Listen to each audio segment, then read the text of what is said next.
Hey guys, Dylan here, and today we are doing a very special Sonic Insanity. That being the very first Sonic Insanity that will have my little character on the screen. If you guys like this character, then comment down below and I'll keep him here. So last time we covered people who wanted Sally to die. Today we're going to cover people who were upset that Sally died. And this goes all the way back to the 90s. This goes even further back than the last group of people. So let's take a look at this. Sally, dead or alive? In early September 1996, Sonic comic writer and artist Ken Penders, if you can call him an artist or a writer, broke the news on the net. The in-game story arc, which would run from issues 47 to 50, would feature in issue 47 the death of Princess Sally, which I'm shocked Ken Penders was allowed to say that in advance. I didn't know that you were allowed to just leak shit like that. I guess it was a different time. Many list members reacted with shock and anger to the news. At the offices of Archie, Princess Sally was observed reading the fine print of her contract as Ken Penders to make... Was this written by fucking Alex? Was this written by Richard Kuda? What the fuck? To make an artistic statement. And it's a joke. It's a joke. Ha ha ha. They're very funny. On March 11th, 1997, Sonic 47 shipped from the publisher. The story Taking the Fall indeed showed Princess Sally falling to her death. What Sally fans had been buzzing about for months tragically had come to pass. And let's look at her obituary, because yes, these people made an obituary for Sally. It is a cyber shrine, not cyber shell, cyber shrine, dedicated to the blessed memory of Sally Alicia, Princess Royal of the House of Acorn. Yeah, I guess that's proper. Beyond proper, actually. Reports of my demise. Well, it turns out that the tease of Sally's death in-game story arc proved to just be a tease. A come-on gimmick. It was undone in issue 50. Not that Ken Penders wouldn't have wanted her stay dead. According to a recent post, he had originally intended that the Sally to have been awakened in issue 50 to be yet another double. Sonic would have discovered this after about a year, during which Sally would have exhibited uncharacteristic behaviors, which, knowing Ken Penders, that could mean anything, and I'm kind of scared. And the two would have drifted apart. So it would be like the Clone Saga, the way that was going to go originally for Spider-Man. This plotline did not fly in the story conference, and since Ken is going to be spending most of his time working on the Knuckles stories, it's been shelved. And this is all the way back when Ken Penders still wrote for the comic and still wrote for the Knuckles shit, and the Knuckles shit wasn't canceled. That's how old this is. Yet I do not regret having established this cyber shrine. There were, after all, those fans who took it seriously enough to feel serious loss at Sally's apparent death, and this site became a place to express the very real feelings of grief and loss they had experienced as a result. Let this site, therefore, stand monument to the love that fans have felt for Sally. I guess Rally for Sally needs to acknowledge this site's existence, as well as the miscalculation by Archie Comics as to the reaction of the fans. Besides, you never know when Ken will try to pitch that angle again. No, everyone's savior Ian Flynn did, and he's succeeded. So, way to go. We have a whole section here. Prayers and messages and goodbyes. Oh sister, that I never had. You have gone and left me alone. I will wait by myself in your room. 'Cause I can do that apparently. While those who hardly knew you cry the night away. Because I cannot cry or profess my emotions. Otherwise, they believe that I could not love, but I knew you better than someone who called you their love. Though I was always at your side, I was rarely noticed. I am Rich Monk.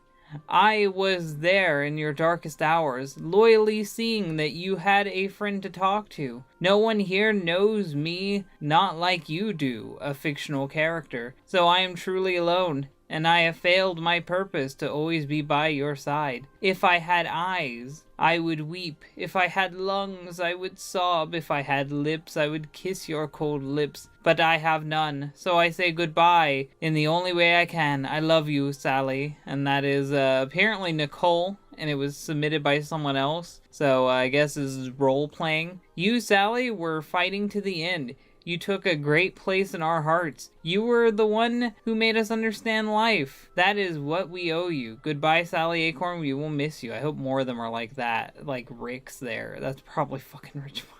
Wouldn't doubt it. Her childish face shines in the darkness no more. The fight has gone out for her comrades and friends. Even her enemies seem to have lost something. She was their heart and soul, and with a capital A. Now she is gone. What will we do? Dragon Lady said that. And you know, like, it's ironic that they think that it was Sonic. I feel sick now. Give me tonic. Oh, this guy's spitting some raps. They all think that it was Sonic. You can't rhyme.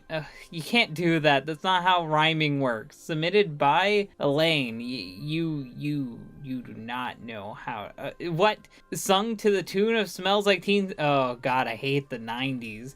You were always there for me. The tender wind that carried me. A light in the dark, shining. We already had that metaphor. Your love into my life. You've always been my inspiration. Through the lies, you were the truth. My world is so out of place without you. And apparently that's also stolen. You kept me on the path of good. You were the wind beneath my wings. Now you are gone. Nothing seems to be the same. The angels and Mobians weep for you, because apparently Mobians can't be angels, for they have lost a friend. And something more. That was from Enigma, and that is an enigma. And I know you're shining down on me from heaven because you're a fictional character. Like so many friends we've lost along the way. I miss you, Sally. May your soul have a special place in our hearts eternally. May she rest in peace and be in our dreams and our thoughts and our heads.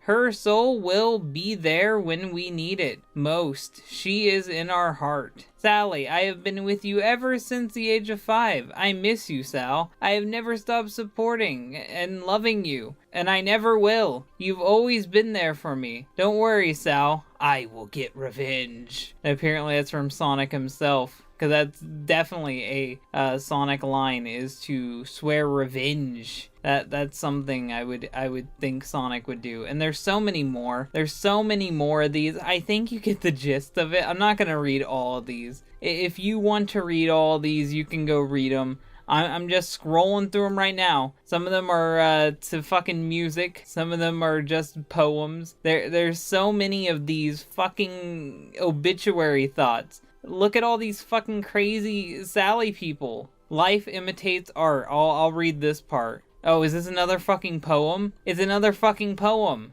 Oh my god. Okay, well at least that's the end of that. I didn't want to read all those fucking poems. So let's continue with the main course here. Or had it. When Sonic 50 came out, the big goodbye, the fourth and final installment of the endgame story arc, my cynicism was confirmed. Sally had managed to cheat death thanks to a stupid plot twist. Wow, way to fucking shit on that story. That's like the biggest story in the whole Archie comics, but whatever. In the meantime, I had established the Princess Sally Memorial Shrine. It was a place for Sally fans to express grief and loss that they felt, and we read some of that grief and loss. I was both surprised and gratified at the response. I'm shocked at how many there were. The depth of the feelings for Sally, the plagiarism, most of all, really, came through the poems, lyrics, and thoughts expressed. While I am no longer including fan messages, I am leaving the Cyber Shrine in a place as a monument to Sally's popularity. As someone needs to send that to Sega. Hey guys, they made a whole fucking shrine for her. Maybe you should bring her back. And apparently the thing we need to learn is she got knocked down, she gets back up, and she's gonna keep going. No one can keep her down.